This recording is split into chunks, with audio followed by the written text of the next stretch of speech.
আজকে আমি আপনাদের সামনে উপস্থিত হয়েছি মিডিয়ার মাধ্যম দিয়ে সাধারণ মানুষের কাছে আমার একটা বার্তা।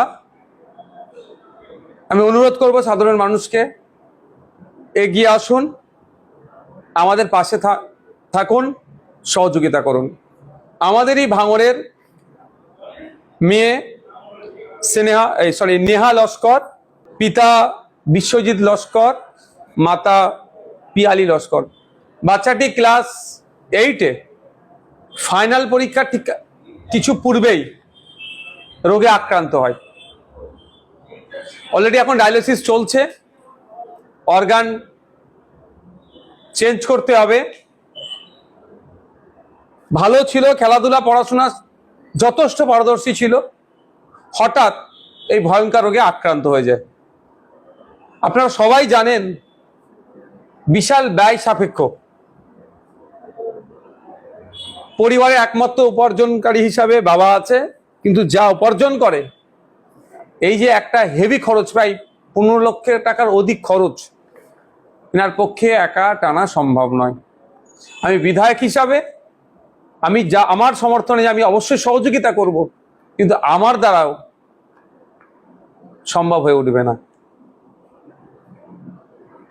আমি আপনাদের কাছে অনুরোধ করব, আসুন আমাদের ভাঙড়ের ধর্মতলা পাঁচুরিয়াতে বাড়ি, বেওতা 2 নম্বর অঞ্চল, ভাঙড় 2 নম্বর ব্লক, ভাঙড় বিধানসভার নেহা লস্করের পাশে আপনারা দাঁড়ান।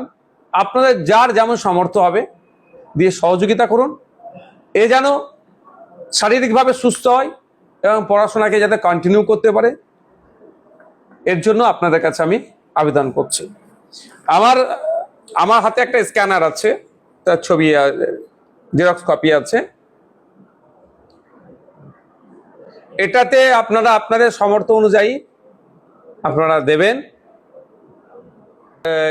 নেহা লস্করের মা তথা পিয়ালি লস্করের নামে আছে, আপনারা ওখানে আপনাদের সামর্থ্য অনুযায়ী দেবেন, এটা অনুরোধ করছি। এটি বাচ্চা মেয়ে, ক্লাস 8-এ ফাইনাল এক্সাম দেওয়ার আগেই তিনি অসুস্থ হয়ে পড়ে। আমাদের প্রত্যেকেরই বাড়িতে এই ধরনের শিশুরা আছে, বাচ্চারা আছে। তাদের মুখের দিকে তাকিয়ে এই বাচ্চাটি যাতে সুস্থ হয় তার জন্য আপনারা সহযোগিতার হাত বাড়িয়ে দেবেন, এই কামনা আপনাদের কাছে করি। এবং সাথে সাথে এটাও বলবো, আর্থিক সহযোগিতার সাথে সাথে যে ধর্ম থেকেই বিলং করুন না কেন, কেউ আল্লাহতে বিশ্বাসী, কেউ ভগবানে বিশ্বাসী, কেউ যীশু খ্রিস্টতে বিশ্বাসী, প্রত্যেককে বলবো যে যার সৃষ্টিকর মানে যে ধর্মেই হোক না কেন, আপনারা এই বাচ্চা মেয়েটির জন্য দোয়া আশীর্বাদ করবেন যেন এ দ্রুততার সাথে সুস্থ হয়ে ওঠে। নেহা লস্কর 2025-এর ফেব্রুয়ারির 17 তারিখে এই রোগে আক্রান্ত হয়েছে। ওর প্রচুর অর্থের প্রয়োজন, আমাদের ট্রান্সপ্লান্ট করতে হবে, আমরা খরচা জোগান দিতে পারছি না। আপনারা সবাই মিলে যদি একটু সহযোগিতা করেন তাহলে আমার বাচ্চা মেয়েটাকে আমরা বাঁচাতে পারি।